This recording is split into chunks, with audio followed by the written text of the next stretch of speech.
Somos del Instituto Zorrilla de Valladolid y, bueno, pues yo voy a hablar del patrimonio humano. Voy a hablar del catedrático Francisco Santamaría. Todo empezó hace unos años cuando el anterior director del instituto, Carlos Duque, se acercó al departamento. Yo soy orientadora de formación psicóloga, y él me llevó una maleta grande azul, que posiblemente alguien lo tenga, sé que los del Cisneros la tienen en el instituto, y me dice, échale un vistazo, tienes que catalogarla. La maleta no pone nada por fuera más que talleres Kelvin. Yo abro la maleta y digo, esto es un test de inteligencia. Por la estructura, pues recordaba a los actuales, pero con algunas pruebas que digo, esto es muy antiguo. Y bueno, a mí me emocionó mucho lo de la maleta.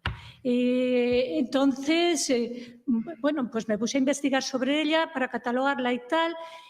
Había unas hojas de respuesta del año 32, del año 34, y a mí me entró la gran curiosidad de decir, ¿quién pasó esta prueba? Porque eso era una innovación enorme, pasar una prueba de inteligencia individual que no se empezaron luego a pasar a los centros educativos públicos hasta principios de los 80, cuando se crearon los equipos multiprofesionales.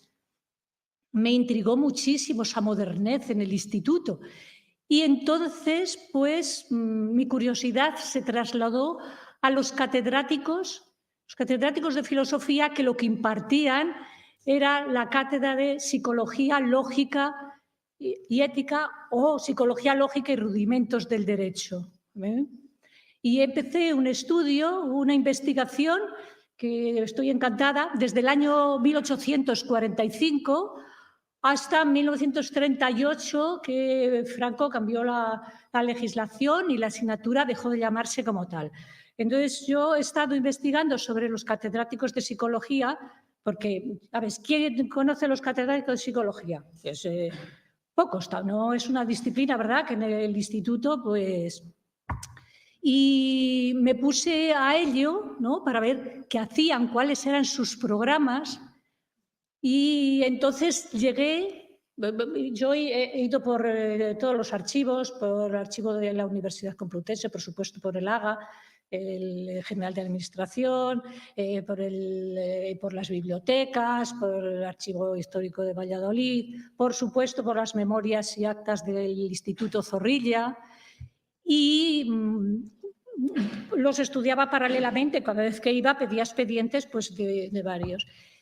Y cuando llegué a Francisco Santamaría, pues descubro que hay unos artículos publicados del 2003 o algo así, por los profesores de la Universidad Complutense, Helio Carpintero y Enrique Lafuente, donde hablan de Francisco Santamaría como el precursor de la psicología jurídica en la fase del testimonio en España. A mí aquello me dejó consternada totalmente. Pues tenemos una personalidad en el instituto y nadie sabe nada. Mira que el Instituto Zorrilla tenemos personalidades relevantes, han pasado personalidades relevantes, Macías Picabea, en fin, muchos profesores que son muy conocidos, y no conocíamos, ¿no?, Francisco Santamaría, y ahora resulta que Helio Carpintero dice que es el precursor de la psicología jurídica. Y descubro que hay una tesis doctoral publicada o leída en el 2007 por la profesora Amelia Gutiérrez Zón, dirigida por estos dos profesores, sobre la persona de Francisco Santamaría, una tesis amplia, estupenda, con muchísima información, entre ellos información que obtuvo del Instituto Zorrilla, yo, pues, lo que he leído y demás. Entonces, bueno, pues yo quiero hablar de él, porque igual que dice Helio Carpintero, que Francisco Santamaría es un desconocido, hay que agradecer a Helio Carpintero que ha ido recuperando figuras absolutamente relevantes en el inicio de la psicología experimental en España. Figuras que no las estudias, yo no las estudié en la carrera de psicología en historia, ¿no? Y son figuras pues, que él ha ido rescatando. Es de agradecer porque además los que fueron profesores han sido los grandes divulgadores de la psicología experimental en España. El profesorado, que se le ha agradecido poco, esos catedráticos, desde luego, divulgaron y implantaron en sus alumnos lo que era la psicología. Bueno, Francisco Santamaría, pues voy a hablar un poco de su... Lo tenemos ahí en la imagen, pero la imagen de Francisco Santamaría. No se aprecia muy bien porque está recortada de un claustro. ¿Vale? ¿La podéis pasar o la paso yo? Ya paso yo, de acuerdo. No, ya paso yo. Vale. Voy a hacer unas pinceladas, porque si no me va a llevar mucho tiempo, de su biografía profesional. Francisco Santamaría pues, nació en Villajoyosa, provincia de Alicante, en 1886, en una familia muy humilde. Sin embargo, tiene un tío muy relevante, que es José María Esquerdo y Zaragoza. Es un neuropsiquiatra relevante en la época, que junto con Pedro Mata serán los artífices de la neuropsiquiatría moderna madrileña. Él funda un manicomio en Carabanchel Alto, luego en el verano otro en Villajoyosa, donde se los lleva. En fin, es bastante aperturista en este sentido, profesor de la Universidad Central de Madrid, y será la primera influencia en Francisco Santamaría. Francisco Santamaría luego se va a estudiar bachillerato a Alicante con gran esfuerzo por su familia y bueno, en septiembre del 82 obtiene el título con 15 años. Luego se va a Madrid y se va a estudiar medicina, seguramente por influencia de su tío. Estudia varios años de medicina, cuenta que hizo prácticas en el manicomio, se supone que su tío, que hacía de enfermero, pero parece que no soportaba las prácticas y entonces abandona la medicina. También figura en su expediente algunas asignaturas de Derecho y finalmente él se matricula en Filosofía y Letras. De Filosofía y Letras y se obtiene el título con sobresaliente en 1864. Se casa con María Josefa Villén, no Villena, Villén. Tienen 8 hijos, 3 fallecen en la primera infancia, se quedan con 5, y se doctora en la Facultad de Filosofía y Letras, con la tesis Estudio experimental acerca de la veracidad del testimonio. No podemos dejar de hablar de Luis Simarro, porque Luis Simarro será la segunda gran influencia de nuestro profesor. Luis Simarro es un prestigioso neuropsiquiatra, jefe del manicomio de Leganés. Se le considera uno de los padres de la psicología científica en España. Él es profesor de la primera cátedra de psicología experimental en 1902, que se crea en la Universidad Central, se imparte en la Facultad de Ciencias, sección Naturales, y en los cursos del doctorado. Es un colaborador de Giner de los Ríos, está metido en la ILE, se va a estudiar a París, descubre los métodos de tinción de Golgi que se los enseña a Cajal. Cajal y él son colegas, se llevarán bien, a la vez son rivales, rivalizan por la cátedra de histología de la Central, que la prueba Ramón y Cajal. Simarro pues, fundó el primer laboratorio de psicología experimental en España. Es importantísimo también el primer laboratorio. Recordemos que en Europa había sido Boone en 1878, crea el primer laboratorio que existe y se van a formar todos allí. Lo traen a España para formarlo a su imagen. Y bueno, pues Simarro está metido en un montón de historias, porque también él da una conferencia en el seminario en Derecho sobre criminología, que será el germen de la fundación de la Escuela de Criminología en Madrid en 1903, para formar los funcionarios de prisiones y demás. A todo esto, nuestro profesor, pues seguramente su tío lo pone en contacto con él y empieza a colaborar muy pronto con él. Aquí consta la psicología experimental y en la facultad y tal. Bueno, pues él se siente absolutamente psicólogo. Él se desmarca de la psicología metafísica, que era la que había existido hasta entonces, porque dice que es el estudio del alma y que eso es incomprobable. Entonces, él se considera psicólogo experimental. Para él la psicología es la psicometría, todo tiene que ser medido, cuantificado. Él es auxiliar de Simarro en la psicología experimental, en la Universidad Central. Él es ayudante también, sustituto en la Escuela de Criminología, sobre todo desde 1907 a 1909, da clases allí.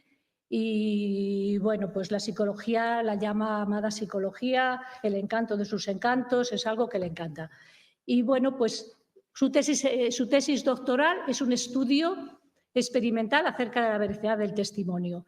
Es presentada en la Universidad Central en 1909 y es un estudio empírico sobre la veracidad del testimonio. Él pues centra es una de las primeras investigaciones que se hacen sobre este tema en España y en Europa, aunque él se fija en Binet, el francés Binet y Esther, el alemán Esther, que habían hecho también algo de esto, pero él hace alguna crítica del método que lo habían utilizado y él lo mejora. Entonces, bueno, pues es un diseño experimental donde pues 271 sujetos presencian una escena, a las 24 horas tienen que responder un cuestionario con unas preguntas y de ahí pues él saca no solo que casi todos los sujetos falsean la realidad, sino dónde y cuánto la falsean. Ahí obtiene que, bueno, pues que falsean un 12% en direcciones, un 70% en duraciones, un 40% en colores, etc. No nos cabe la menor duda que esa era la gran pasión de Santa María, la experimentación, la investigación. No obstante, se presenta a la cátedra de psicología.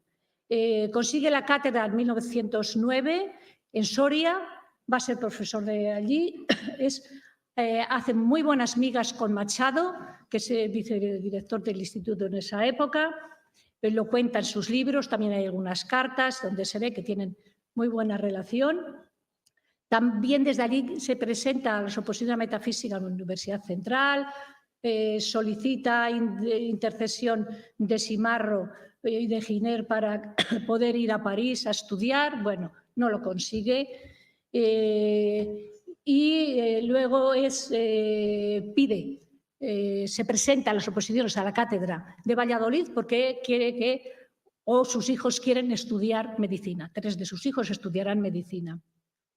Entonces se incorpora al Instituto Zorrilla en el 2012, está allí hasta el 21, fue secretario del instituto y bueno, pues ahí todos los años destacan las memorias que él pide, libros de psicología, está muy bien informado tanto de lo que se hace en España como de lo que se hace en el extranjero.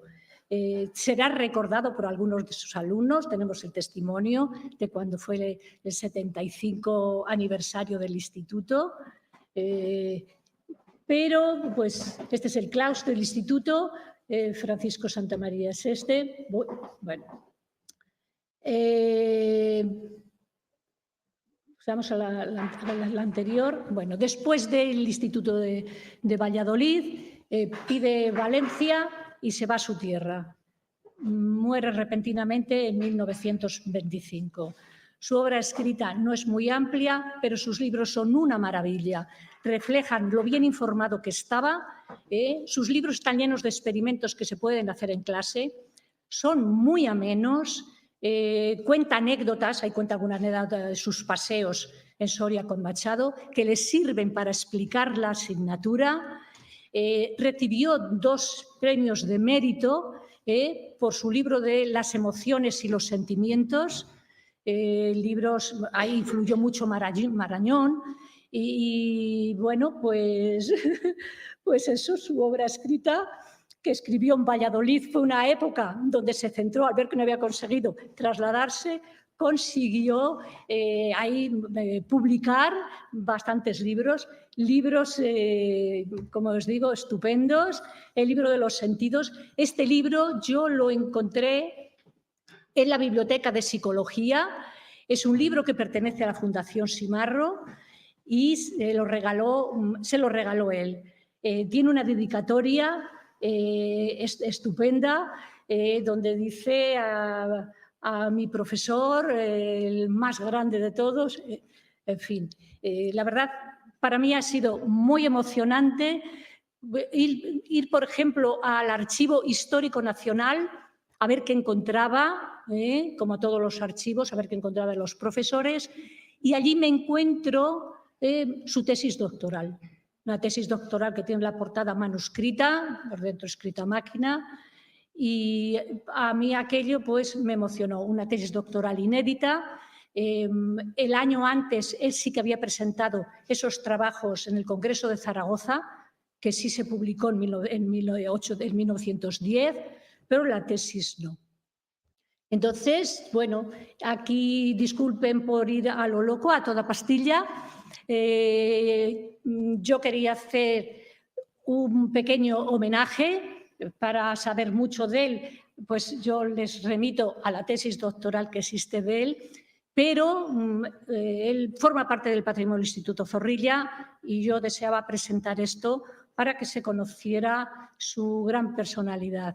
Entonces, muchísimas gracias por su escucha y espero que se hayan enterado un poquito de la psicología experimental que nació a principios de siglo en España, un poco retrasada, pero psicología experimental y científica nació a principios de siglo, podemos decir, sobre 1902. Gracias.